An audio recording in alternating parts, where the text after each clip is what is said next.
Thank you. It's a real, sorry. It's such a pleasure to be standing here introducing this year's recipient of the Borelli Award, BJ Fregley. BJ is the trustee professor of mechanical engineering and secret scholar in cancer research at Rice University, where, as we all know, he leads an internationally recognized research program in computational biomechanics. Really, for the more than 25 years, he's been a visionary leader in our field. Many of us know him for pioneering how to create personalized neuromusculoskeletal models, diving into really the nitty-gritty of the numerical methods, the dynamics engine.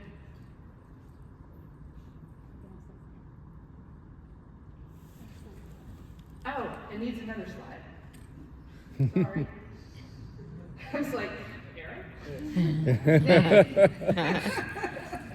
I didn't even realize I was there. I'm sorry. Okay. We all know him for that. And really, I will say, just reflecting on it, I think he's really changed how we think about how to create really valid, accurate models and how to really create them to be personalized and representative and really numerically stable, really applying real engineering mechanics to our field. One of the things that a lot of us know him for, which is really cool, is leading the groundbreaking Knee Grand Challenge. I think that really accelerated progress in our field in terms of understanding knee mechanics, but in terms of validating computational modeling. It's real visionary to think about how we can bring our whole community together. And I think that was a huge contribution that I think is going to have long-lasting impact. So I can keep going on about his accolades and his contributions, but I really wanted to talk on a personal note because BJ has been a colleague, a mentor, and a friend to me for a long time. And he's really had an impact on how I think about being a scientist. He's always really enthusiastic about literally talking about anything related to biomechanics. And he just has this infectious enthusiasm. Really always smiling, always intrigued, always asking interesting questions, willing to go down into really into deep rabbit holes, which I really appreciate. He's also just always celebrating all of our successes. Every time I talk to him, he's like, "Oh, I read that great paper that you put out. Like, that's really exciting. Well done." You know, it's really awesome to have somebody that's so prominent in our field, so respected, but also so incredibly positive and supportive. And he's, if you look at his students, he's mentored so many students, trainees, and really many of us. And so I think it's exciting to see such a kind, optimist scientist be up here receiving this incredible award. So for his visionary research, his dedication to advancing biomechanics, and his big impact on our field, I'm excited to introduce Dr. BJ Fregley, our 2026 Borelli Award winner.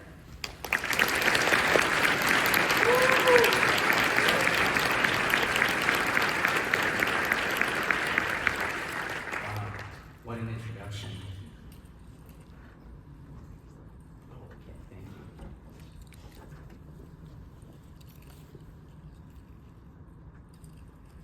Well, I am truly humbled to be up here giving this talk today. Well, we've got a lot of ground to cover, so let's go ahead and jump in. See if I can figure out which button to push. So I'm going to start with a little personal history. Going back to the mid-1990s, and I worked as a software developer in Silicon Valley for 4 years. And the company designed software for mechanical engineers to design better products. And back then, the big deal was computer-aided design software. And it was right when CAD software, which is mainly designing geometry, became parametric. So you could stick new values in and pop geometry to new shapes. But what CAD didn't do is it didn't analyze the function of the geometry. So what my company did is we developed computer-aided engineering software, which would take the CAD geometry and it would analyze its function, and it would even optimize the function and predict what the best design was so that you could design better products in silico before you went and cut metal and made physical prototypes. And the whole time I was there, I kept thinking, someone needs to create similar CAE technology to improve the design of clinical treatments for movement impairments. And so this is where my academic voyage starts. So when I started in academia in 1999, my vision was to use patient-specific computational models of the neuromusculoskeletal system, what we have been referring to as digital twins, to design optimal neurorehabilitation and surgical treatments for neurologic and orthopedic conditions that impair movement. And possible applications include stroke, osteoarthritis, spinal cord injury, pelvic cancer, limb amputation, Parkinson's disease, cerebral palsy, and you can probably think of a few others. But one of the unique things that we did from day one is my goal has been to design actual clinical treatments for actual patients experiencing actual movement impairments.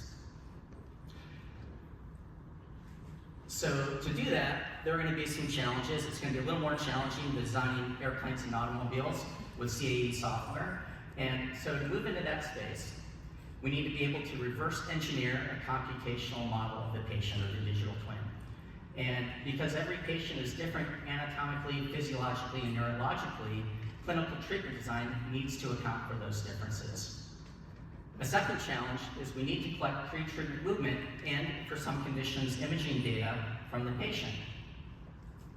Pre-treatment movement and imaging data are needed to reverse engineer the computational model of the patient and to test the ability of the patient's model to reproduce the patient's movement data. Third, we need to be able to simulate how the patient moves prior to treatment, which we refer to as a tracking simulation. If you think about it, if we can't accurately simulate a patient's movement before treatment, then we're not going to be able to accurately predict the patient's movement after the treatment. And then last, we need to be able to predict how the patient will move following a planned treatment, which we refer to as predictive simulation. And here's a really important caveat. Prediction of post-treatment movement function also requires prediction of post-treatment neural control, a fact that's often overlooked. And here's a quick example of that fact. The two models that you see here are identical personalized models. The musculoskeletal models are the same. The model on your left also has a personalized neural control model, so it fully reproduces the patient's movement data. The model on the right, I'm going to take out the personalized neural control model and put in the most common optimization cost function, minimize sum of squares of muscle activations. How good a walking prediction are we going to get with minimize sum of squares of muscle activations? Okay, hold your breath. So you get a side-to-side trunk sway, peg leg, walking motion. So, caution, danger, Will Robinson. Ackerman and Vanderbilt predicted something similar with the planar model years ago. And the point here is we need to be cautious about using generic neural control models if we want to get into clinical treatment design. So most of this talk is going to talk about predictive simulation, so I think it's helpful to define what that is up front. So predictive simulation of human movement uses computational methods to predict how a human subject will move in some new situation. Here's the key point: without using any experimental data from that situation, you tend to have the best long-term clinical outcome. Ideally less than about 2.5% body weight times height. So when I was starting out, I wanted to study this phenomena further, and so I wrote a Whitaker Foundation proposal entitled Surgery Simulation of High Tibial Osteotomy Surgery. And if you look at the goals, the first goal was create a dynamic musculoskeletal model of gait. Second, develop a predictive optimization based on pre-surgery gait data. Third, predict the post-surgery knee adduction moment. And fourth, compare the optimization predictions with the post-surgery gait data. So that's what I wanted to do. I had a surgeon to work with me. After I got the money, the surgeon said, you know what, my clinical outcomes are too variable. I can't in good conscience do the surgery anymore. So I was stuck. What do you do? So someone in my lab had the bright idea, why don't we see if we can teach someone to walk differently and get the benefits of the surgery just by walking differently. So that's what we did.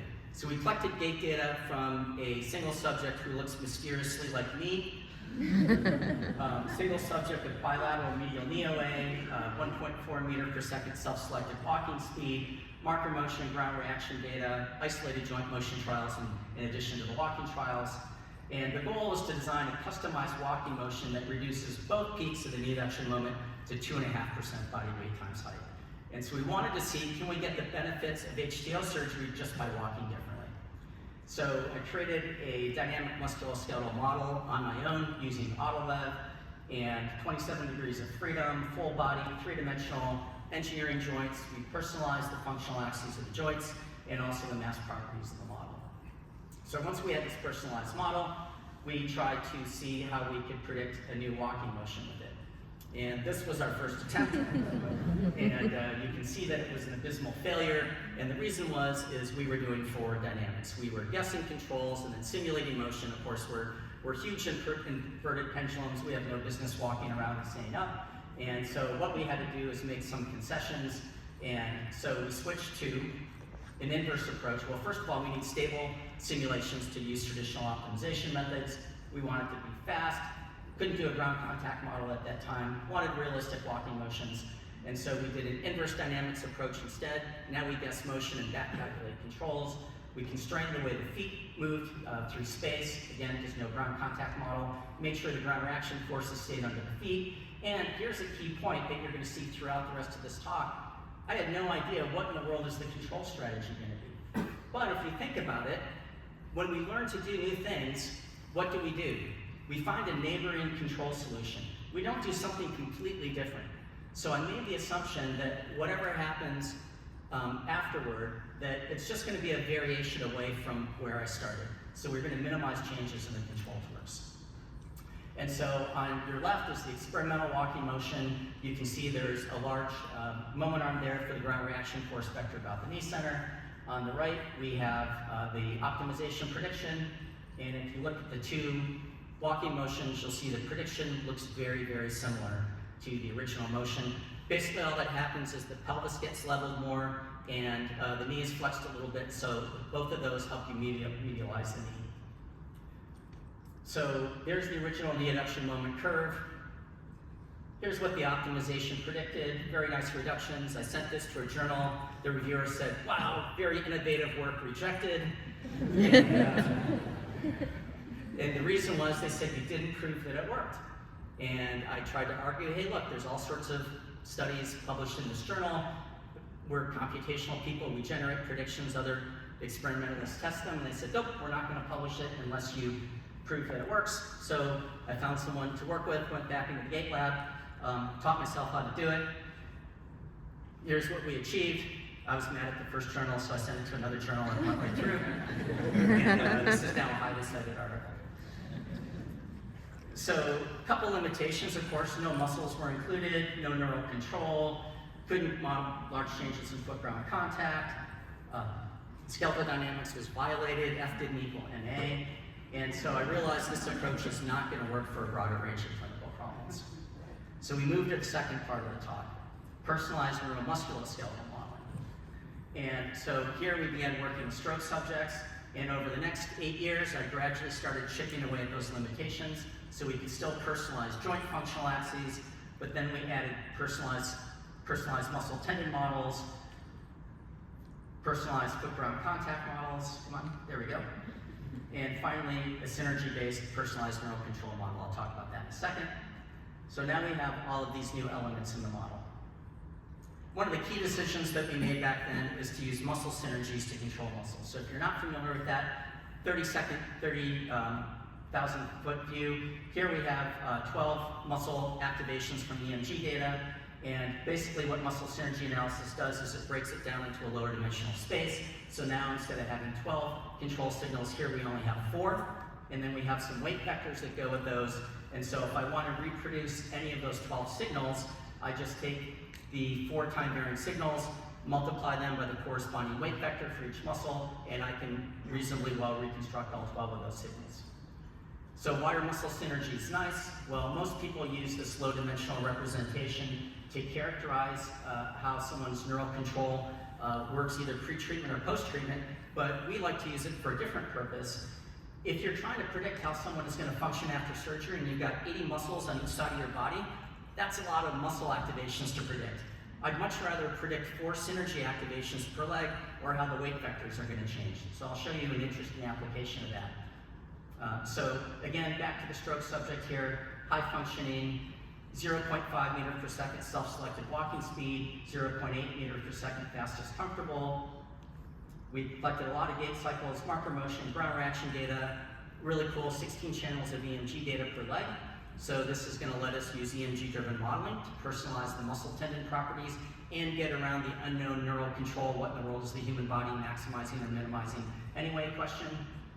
And so what we want to do now is predict how this subject is going to walk at his fastest comfortable speed, given data for how he walks at his self-selected speed and a personalized model from the self-selected speed. So we want to evaluate these new enhancements that we've made to our modeling framework. And so now we have muscles included, we have neural control factors included, large changes in foot-ground contact pattern can happen, skeletal dynamics is going to be satisfied.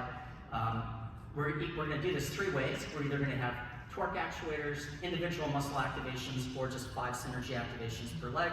Again, we're going to use this idea of minimum control changes from where you start, and we're going to get more physiologically realistic as we go.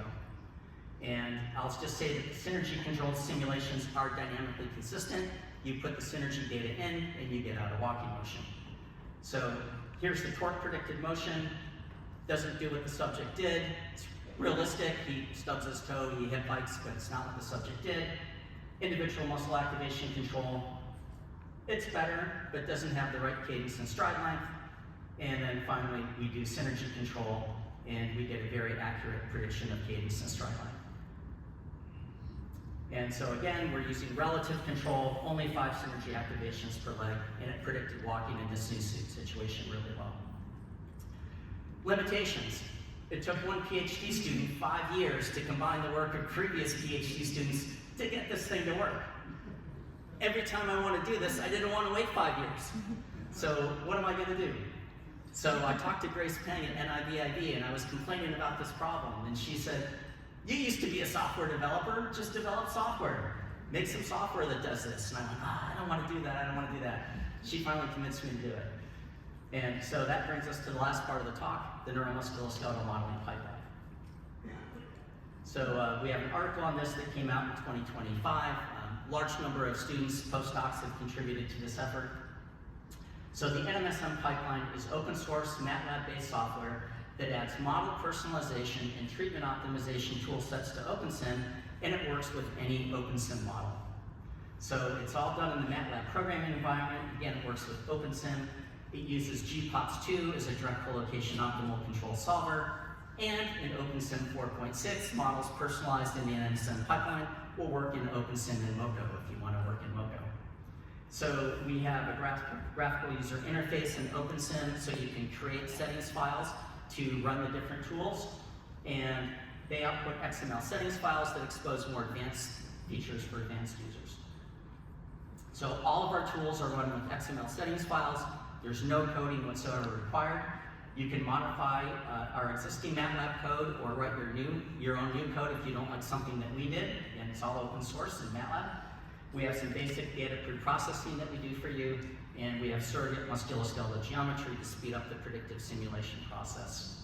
So the way that it works is you start with experimental data. You need at least marker data. Ideally, you have ground reaction data if you're doing walking, ideally some EMG data. First thing we do is we personalize the functional axes of the joints and the joint centers. Next, we do EMG-driven modeling to get around the what is the human body maximizing or minimizing problem, and we personalize the muscle tendon properties in the model. We also will predict missing EMG signals for you using a process we developed called synergy extrapolation. Then we create a personalized synergy control model that is consistent not only with the EMG data, but also with the net joint moments. So we call these functional synergies. So again, you put these synergies into the model, and you get out the right joint moments. And finally, we personalize the properties of foot-ground contact models. We put a bed of spring damper friction elements on the bottom of each foot, and it will reproduce not only the ground reaction forces, but also the ground reaction moments under each foot. Out comes a modified OpenSim model, our own OSIM X model, which contains our model elements, our foot-ground contact model, our muscle tendon models, along with some new data files. All of that goes directly into our treatment optimization tool set. You don't have to do anything, it just all runs right in for you. And the first thing we do is what's called a tracking optimization.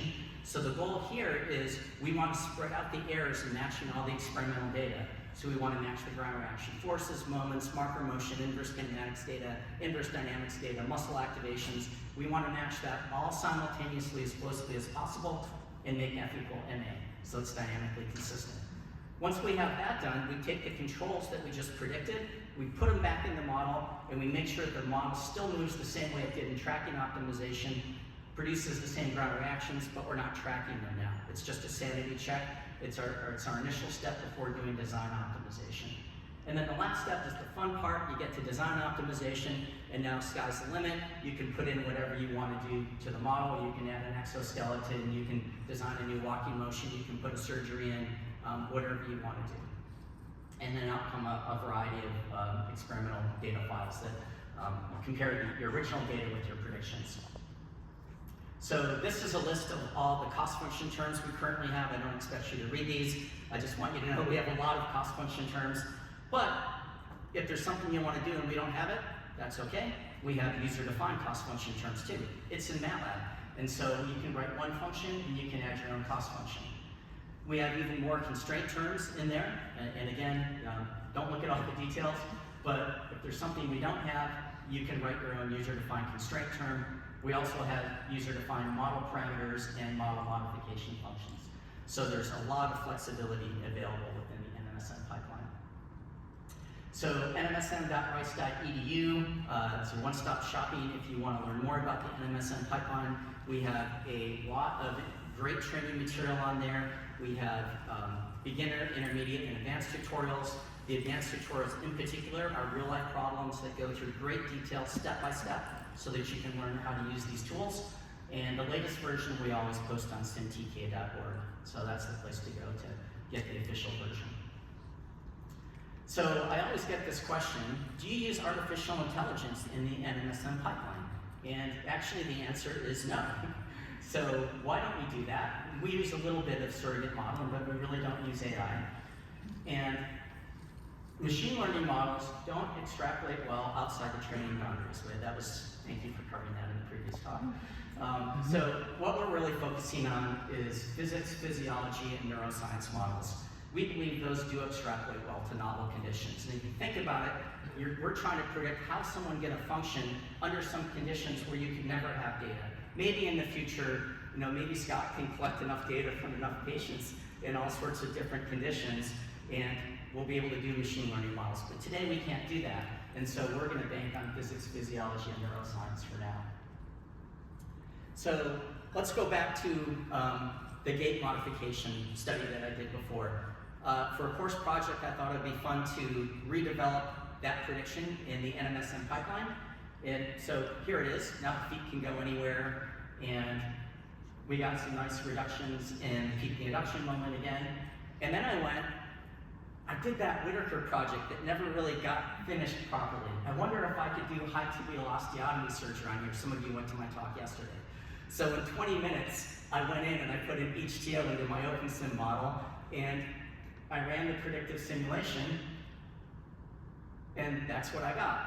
And I went, wow, I just did my Whitaker project in 20 minutes. So that was pretty cool. So, and again, nice reductions in the peak induction moment. So those two simulations, again, if you go to the NMSN pipeline website, go to our advanced tutorials, tutorial 1, 100% reproducible with no coding required. So a good place to learn. So the last thing I want to show you in the last few minutes I have is this really fun prediction that we just generated last week. I really want to thank Gung Lee, former PhD student postdoc who's continued to work on hammering on this for me. And so this deals with pelvic cancer surgery. So these patients, frequently they will have cancer in the pelvis that involves the hip as well. And so they'll lose a significant amount of bone, numerous hip and trunk muscles, and again, often the hip joint. And so in addition to making sure that all the cancer is removed, the surgeon would like to find ways to maximize post-surgery walking function as well as custom prosthesis durability. And so she'd like to know how and where should detached muscles be reattached or rerouted. In addition, how should the custom prosthesis be designed? And so we have this one great data set that we collected from a male subject with pelvic cancer, and we collected data from him before and after surgery. He had a custom prosthesis reconstruction with a total hip. The post-surgery data collection was about 1.5 years after surgery, so he was well plateaued in recovery. He had a 1 meter per second pre-surgery walking speed. Post-surgery, he actually still walked about the same speed. He just didn't feel as comfortable on the treadmill, so he walked slower on the treadmill. Collected marker motion data, ground reaction data again, and we had 15 or 16 EMG channels per leg. We didn't want to put a fine wire sensor into his psoas muscle since that was close to where the tumor was, didn't want to spread any cancer cells. Still a lot of EMG data. And we also had pre-surgery CT and post-surgery MR data. And so this allowed us to create a custom pelvic bone model that we could add to our personalized models, both pre-surgery and post-surgery. And so what we did with the pre and post-surgery data is we created pre and post-surgery personalized models using our NMSM pipeline. Went through all 4 model personalization steps. And we looked at the synergies. So here we have 6 synergies per leg. And what you're seeing right now are the time-varying synergy activations. And on the left in red is the pre-surgery, the right is the post-surgery. And if you look, they're incredibly similar. Really, the main thing you'll see is a slight time shift. And if you take into account that time shift, the cosine similarity is 0.97. So the synergy activations did not change very much. In contrast, if you look at the synergy vectors, this again is for the operated leg, he lost a lot of muscles on the operated side. So not surprisingly, his body learned how to rewire so that he could still walk following surgery.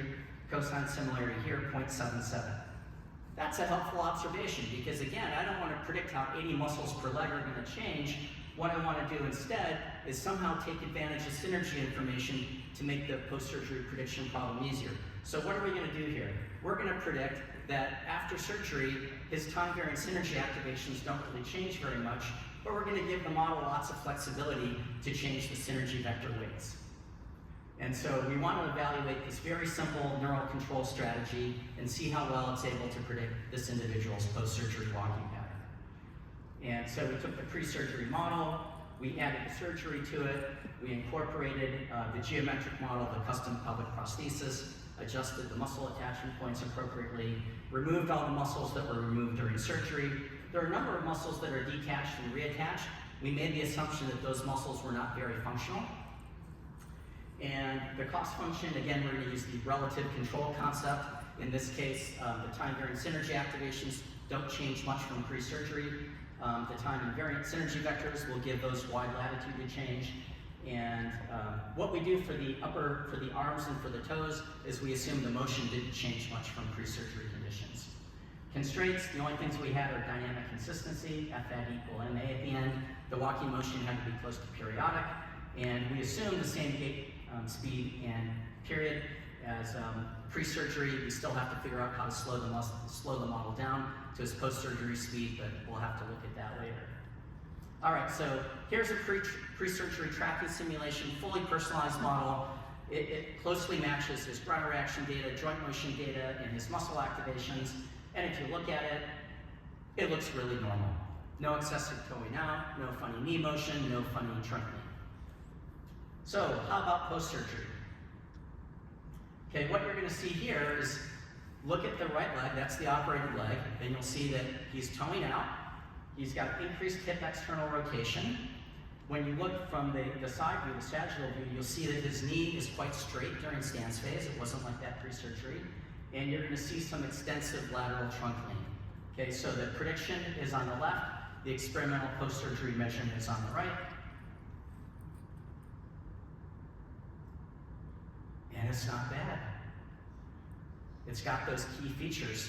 He's toeing out, his knee's straight. Oh, and you also see on his non-operated left knee, he now has some lateral thrust that he didn't have before. Here's the side view. You can really see the straight knee in the side view. So the clinical lesson that we get from this is maybe we really need to look at how do you get better fixation for the muscles that are taken down and then reattached. That may be one of the limiting factors to getting a really good post-surgery outcome. So this is where I started with my personal history. Someone needs to make some software that's kind of like what my company did. Now, over 25 years later, we have the neuromusculoskeletal modeling pipeline. So key question, where do we go from here?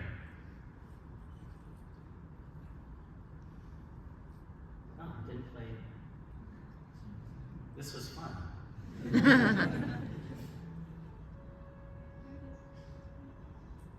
Okay.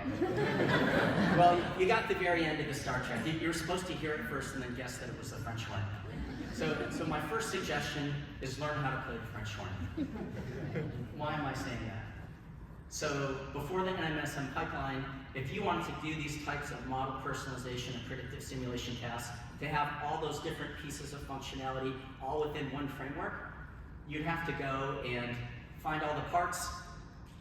Maybe you'd have to make some of the parts of the French horn yourself. You have to figure out how to assemble the French horn. And then finally, after all that work, once you had the French horn, you can start to try to figure out how to play the French horn. You now have a French horn. So that's how we view the NMSM pipeline. So first next steps is, if this interests you, I want to encourage you to learn how to play the French horn. We got to figure out how to use this new tool that we have. What are appropriate clinical applications to pursue? If you want to learn more, attend a training workshop. Come visit our lab for a while and hang out with us and learn how to use it. We hope to be able to continue to develop more functionality, more clinical applications, more flexibility, more usability. I think both us and other labs, I hope, will collect more and more pre- and post-surgery data.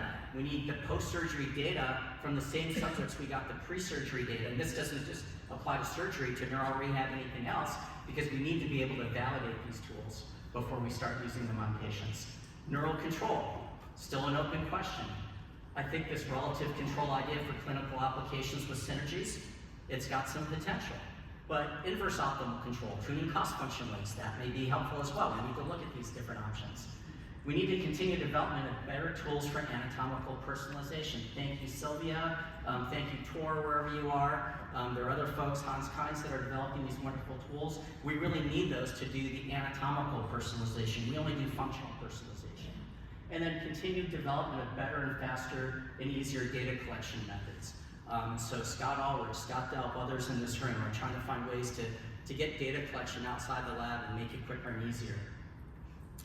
So conclusions, the NMSM pipeline is the result of over 25 years of strategic systematic research efforts. It can provide a path to clinical utility for neuromusculoskeletal modeling, at least for a subset of clinical problems. So I want to wrap up just by giving some quick personal acknowledgments. I want to thank my academic mentors, Felix Zajac, my PhD advisor, Maury Hell, Scott Delp, who's here, several others. I had an industry mentor when I was in industry, a number of academic collaborators, some of whom are in this room today, clinical collaborators that I have, especially in Houston, quite a few PhD students who have contributed a lot, and I think the two most important thanks I need to give to my wife, Shirley, who has been my greatest encourager. Sorry. And my best friend and love of my life.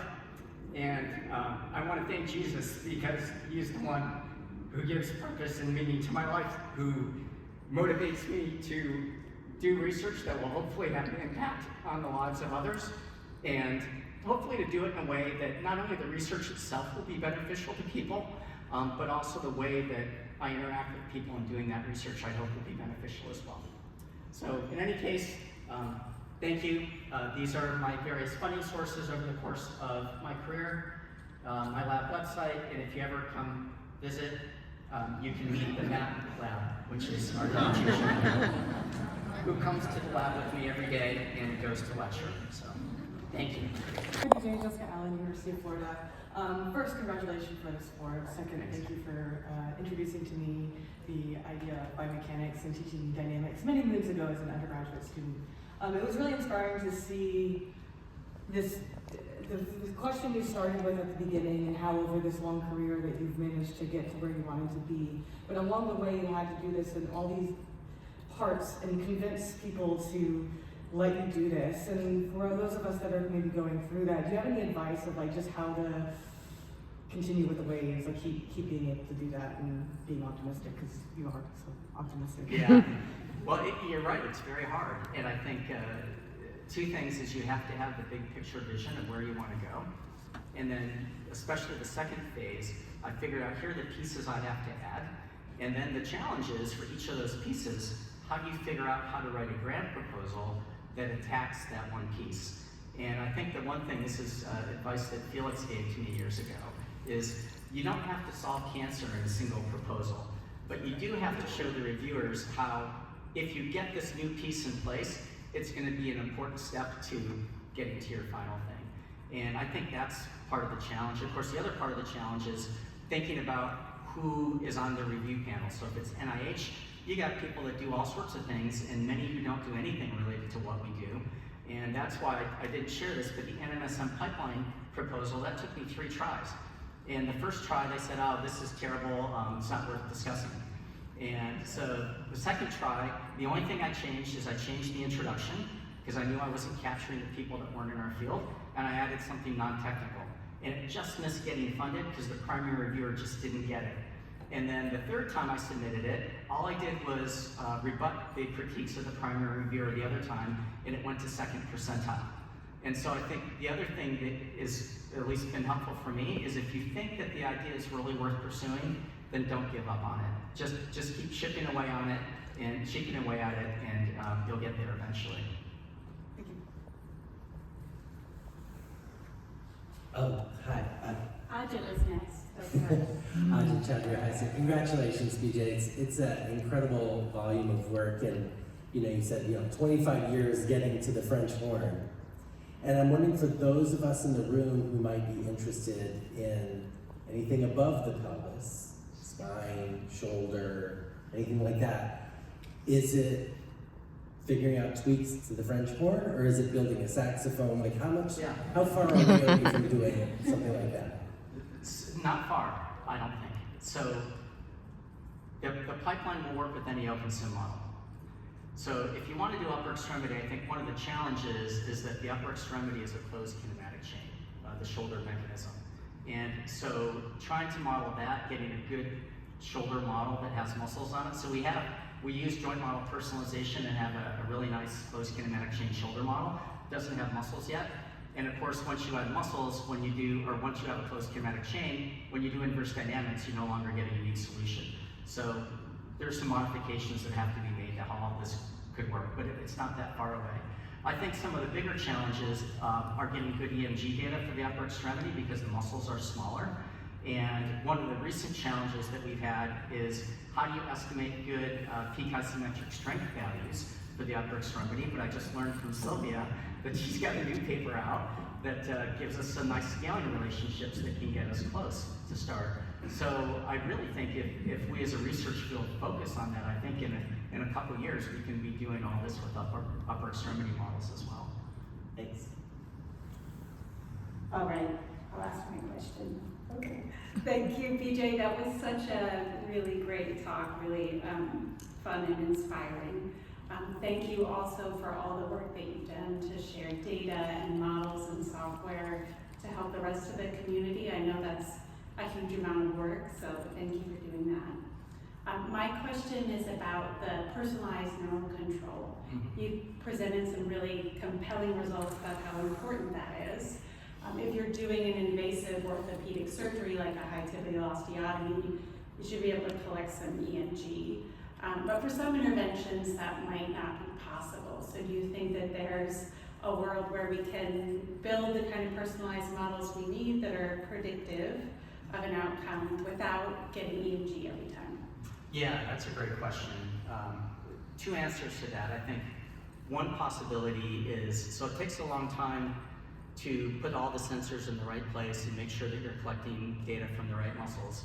I think there's a way that we could still collect EMG data maybe more quickly if someone could come up with something like an EMG sleeve, where we could use modeling methods that would then take all the individual EMG data, use some synergy concept, decompose those down to the individual muscles. That could at least speed up the EMG data collection process.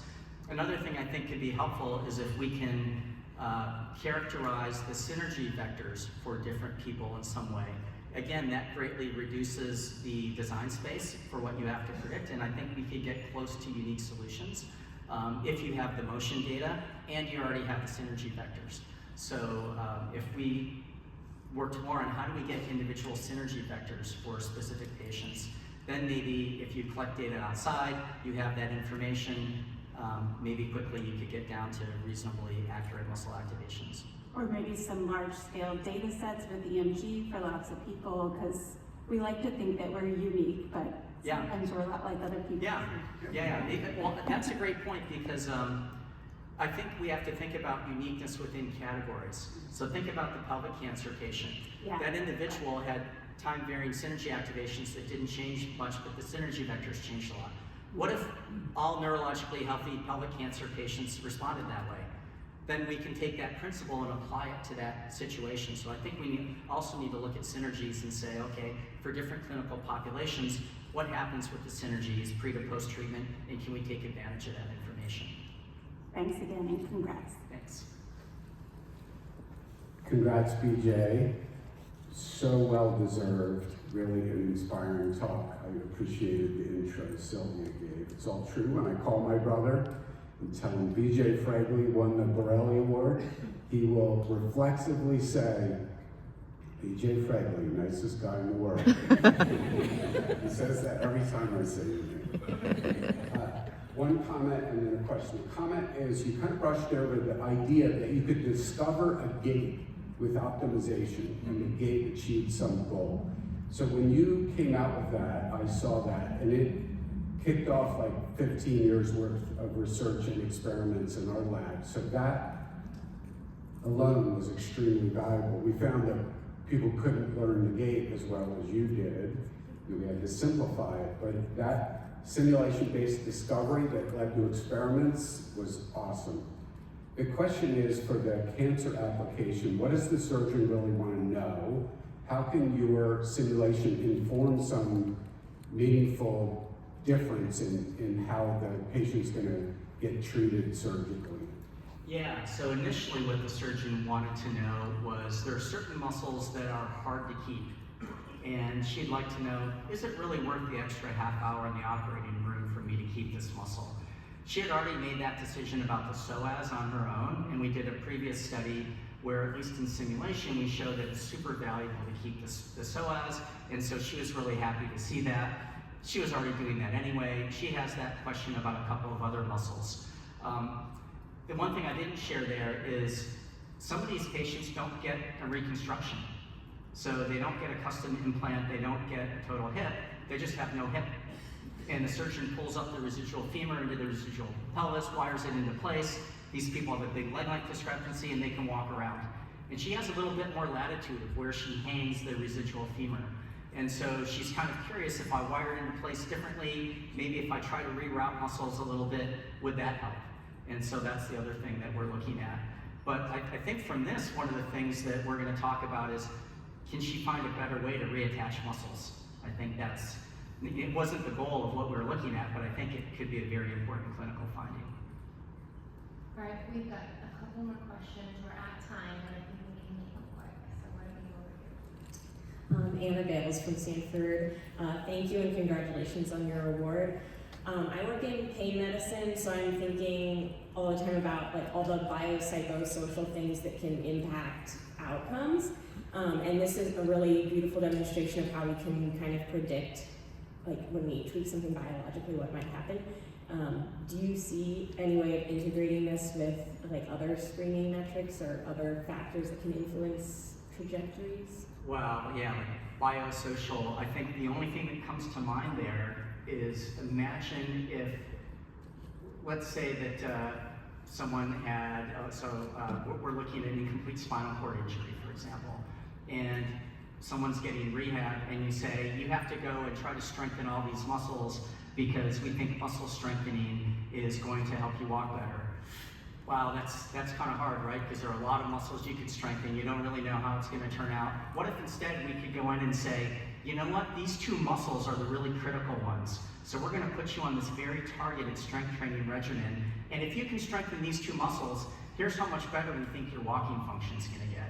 Then I think that could be very motivational. So I think that's the one part of kind of the psychosocial aspect where this could be helpful. All right, and we'll take our last question right here. Hi, Vijay. Well done. Excellent. Anna. So the question is, does that mean now we can do the patients that we did the trial on, run them through your optimization with their actual gait actual HTO surgery and see if we predict the same gait? Because that would be an important step for getting clinical buy-in for this to be a useful way of planning surgery. So the answer is yes, if. And so the caveat for what we do is we have a very particular data collection protocol. So as long as the data is collected so that it has everything that we need to do the model personalization process, then yes. But this is not, these data collections are not your traditional clinical gait lab data collections. Yeah. Okay. Well done again. Yeah, thank you. All right, let's congratulate BJ for doing